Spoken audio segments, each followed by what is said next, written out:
তোমরা কোনো সময় ভাবো যে আমরা যে বোর্ডে কালার করি, আমার কাছে চক নেই, আমি কীভাবে করবো, চক কোথাও খুঁজে পাই না। তখন তুমি কী করবা, তোমার এইগুলো কালার আছে না, পেন্সিল কালার, এইটা দিয়ে করবা। কীভাবে আর এখনই বুঝে, যাদের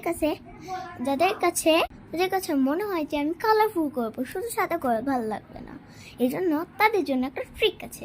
কিভাবে জানতে চান? তাহলে পুরো ভিডিওটা দেখুন।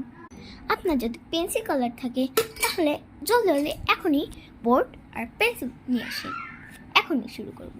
ডাস্টার নিলে কিন্তু হবে না, একটা কাপড় ভিজিয়ে নিতে হবে, এর সাথে কাইটে নিয়ে কালার করতে হবে। তো আমি ভাবতে থাকি কি আঁকবো, পরে মনে আসলো ললিপপ আঁকি। চলো, এখন আমি সাথে এই ললিপপ আঁকা শুরু করে দিই। তো আমার ললিপপ আঁকা শেষ, তো এখন আমি এটা কালার করতে যাচ্ছি। তবে সবার প্রথমে পিঙ্ক কালার নিয়ে, চিন্তা কোনো দরকার নেই, এটা মুছে যাবে। আমার প্রথম দিকে হয়তো মুছবে না, কিন্তু পরের দিকে মুছবেই। তো পরে এলাম লাল।